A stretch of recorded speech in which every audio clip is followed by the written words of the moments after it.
नमस्कार, आप देख रहे हैं जानो दुनिया। मैं हूं आपके साथ हर्षिता। आइए करते हैं खबरों से शुरुआत।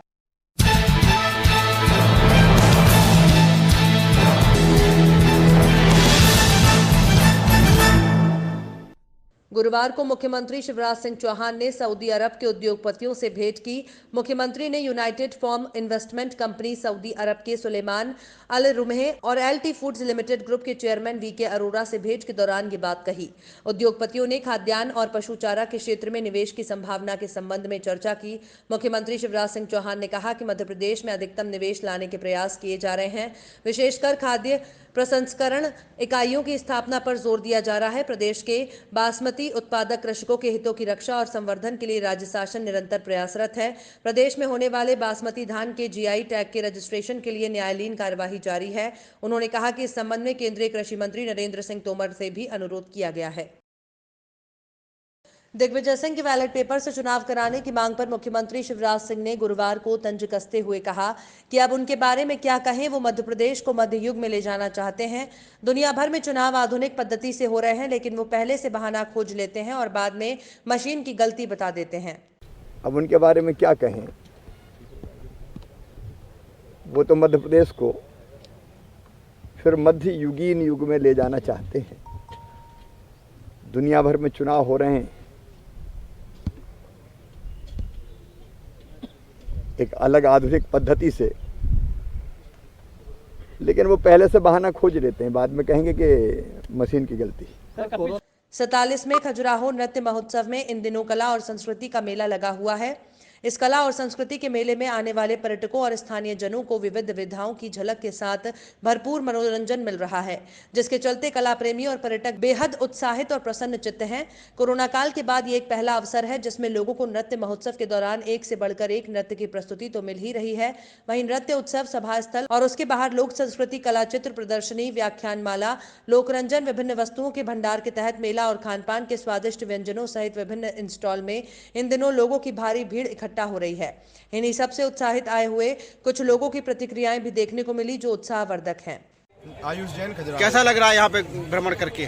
बहुत अच्छा लग रहा है। जिस प्रकार से ये वर्ष 2020 रहा है, पूरा संपूर्ण लॉकडाउन में निकला है, उसके बाद एकदम से जो खजुराहो में एक सैलानियों का एक जो बढ़ोतरी दिखी है, वो इसी फेस्टिवल के कारण है, जो कि इस बार इस सरकार द्वारा ज़्यादा मेहनत करते हुए इस फेस्टिवल को और अच्छे भव्य रूप से करने की कोशिश की गई है, जिसका हम असर देख रहे हैं कि आज जो बहुत से लोगों की दुकान इस लॉकडाउन में बंद रही, बहुत से जो लोकल के लोग थे वो अपना कहीं ना कहीं रोजगार खो चुके थे।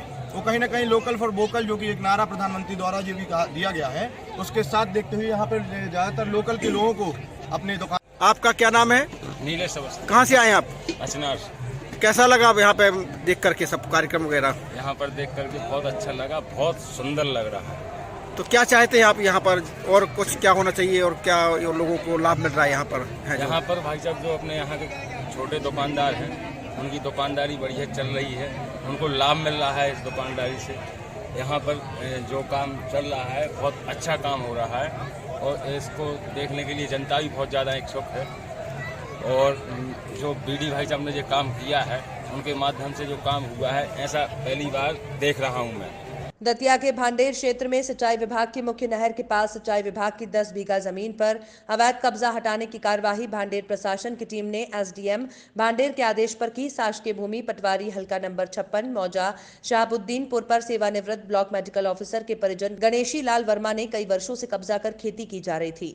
कार्यपालन यंत्री राजघाट नहर परियोजना एनपी बाथम ने अतिक्रमण हटाने के लिए कई नोटिस दिए, लेकिन अतिक्रामक ने कब्जा नहीं छोड़ा तो सिंचाई विभाग ने एसडीएम न्यायालय में याचिका दायर की थी, जिस पर न्यायालय ने सिंचाई विभाग के पक्ष में फैसला दिया। भांडेर एसडीएम अरविंद्र माहौर की कोर्ट के आदेश पर भांडेर तहसीलदार सूर्यकांत त्रिपाठी ने सिंचाई विभाग, राजस्व विभाग और पुलिस बल के अधिकारियों के साथ उक्त जमीन पर जेसीबी मशीन चलाकर खेत में खड़ी गेहूं की फसल को नष्ट कर दिया। इस कार्यवाही में तहसीलदार सूर्यकांत त्रिपाठी, ईई सिंचाई विभाग एनपी बाथम, आरआई लक्ष्मी नारायण झा, पटवारी राम कुमार यादव, एसआई आकाश संशिया और पुलिस बल मौजूद रहे। थांदला में सुबह मुख्य मार्ग में कोई भी कांग्रेसी कार्यकर्ता नजर नहीं आए और न ही उनके द्वारा बंद का समर्थन किया। वहीं दूसरी ओर बीजेपी कार्यकर्ता ने बंद को पूरी तरह से फ्लॉप कहा। मुख्य मार्गों में बीजेपी मंडल अध्यक्ष समर्थ उपाध्याय द्वारा व्यापारियों लोगों को समझाया गया कि मूल्य वृद्धि कुछ हद तक बढ़ी है। उनका कहना भी है कि कोरोना काल में अर्थव्यवस्था मंदी थी, जो कि इस वृद्धि से कुछ हद तक मंदी झेल रहे लोगों को एक राहत मिल सकती है। कार्यकर्ताओं द्वारा मुख्य मार्ग में जगह जगह पहुंचकर व्यापारियों को समझाया गया। उन्होंने इस बंद को पूरी तरह से नकार दिया और बीजेपी कार्यकर्ताओं मीडिया से बातचीत के दौरान युवा मोर्चा जिला महामंत्री संजय भाबर, मंडल अध्यक्ष गोलू उपाध्याय, पूर्व मंडल अध्यक्ष नटवर पवार, समाज सेवी अनिल भंसाली, पूनम मिस्त्री, अमित भाटी, दीपक राठौर, मीडिया प्रभारी मनीष वाघेला लोग उपस्थित रहे। मुझे इस बात की है कि इन्होंने कुछ इलाज तो रात को 8 बजे करवाया। अब 8 बजे होता है तो हमारे जितने वर्कर हैं काम करने वाले ये सुबह सब आ जाते हैं, दूध वाला आ जाता है, ये सब चीज़ तो आ जाती है। तो कच्चा सामान है हमारा, शाम को सामग्री हो जाती है। अच्छा, महंगाई का विरोध कर रही है कांग्रेस, तो आप उसको किस तरह से देखते हैं? महंगाई को लेकर क्या कहना चाहेंगे? महंगाई तो क्या है, सभी दूर महंगाई तो आ रही है और सब चीज़ पहले हर चीज़ महंगाई के समय चल रही है। तो अब अपन कहते हैं कि यार ये चीज़ है, हर चीज़ पे तो प्रतिबंधी बढ़ती जा रही है हर गांव में। जैसे पेट्रोल डीजल का भाव बढ़ाया है, उसको लेकर कांग्रेस काफ़ी नाराज है, काफ़ी विरोध किया जा रहा है, किस प्रकार से देखते हैं? उनका तो पेट्रोल का डीजल का ये आवश्यकता है, जो चीज़ आवश्यक है, जो खाने पीने की चीज़ें उस पर तो ध्यान देना है अपने को। पेट्रोल एक बार नहीं भी डलाएंगे तो चलेगा, खाने पीने की चीज़ें तो जरूरी है नहीं। यही मानते हम, लेकिन महंगाई आने का कारण क्या इंडिया में ही महंगाई है, पूरा वर्ल्ड महंगाई की मार झेल रहा है।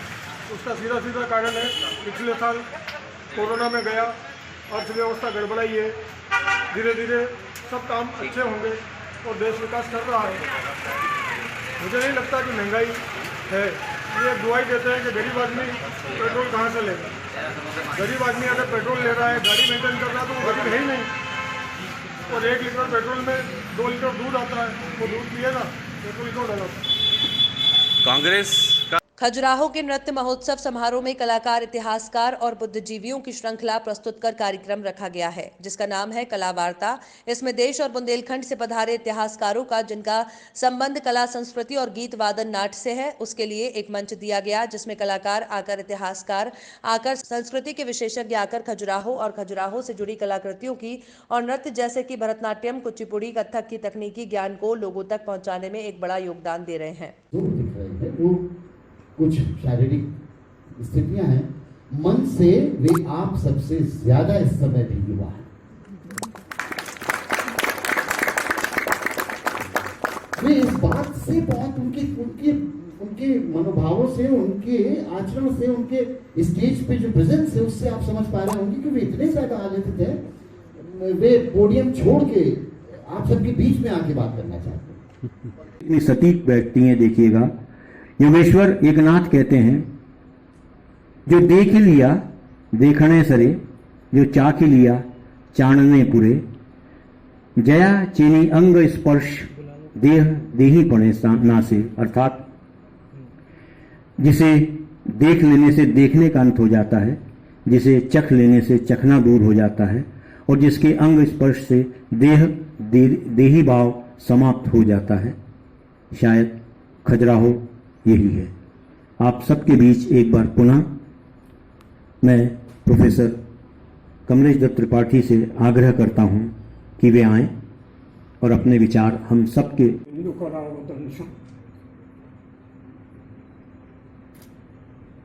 हमारे अत्यंत आत्मीय और आज उस्ताद अलाउद्दीन खान संगीत अकादमी के निदेशक श्री राहुल रस्तोगी जी,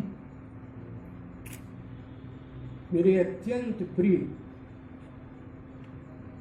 और कला के क्षेत्र में आरंभ से ही सहयोगी, सुपरिचित विधायकों के पास तमाम तरह की सुविधाएं होने के बाद भी उन्हें लैपटॉप, मोबाइल आदि के भत्ते दिए जा रहे हैं, जिस पर कांग्रेस प्रवक्ता नरेंद्र सलूजा का कहना है कि निश्चित तौर पर कई विसंगतियां हैं।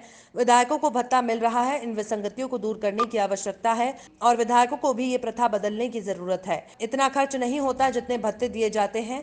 इसमें विधायकों को खुद आगे आकर पहल करनी चाहिए। जहां एक तरफ कांग्रेस विधायकों को मिलने वाले भत्ते पर रोक लगाने की बात कर रही है, वहीं दूसरी तरफ बीजेपी प्रवक्ता रजनीश अग्रवाल का कहना है कि माननीय विधायक गणों के जो वेतन भत्ते हैं, कितना मिल रहा है, कितना मिलना चाहिए, कितना नहीं मिलना चाहिए। मुझे लगता है कि विधानसभा में सभी विधायकगण निर्णय लेने के लिए स्वतंत्र हैं, वो अपना अनुग्रह आग्रह कर सकते हैं। बहुत बड़ी खबर चली, बहुत बड़ी खबर चली, बहुत बड़ी खबर चली। 50,000 कंप्यूटर भत्ता लैपटॉप के, फिर भी कंप्यूटर भत्ता ले रहे हैं 10,000 रुपये।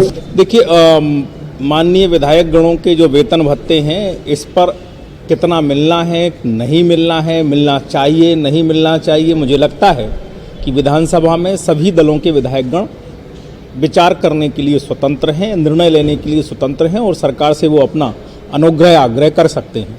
खबरों में फिलहाल इतना ही। आप देखते रहिए जानो दुनिया।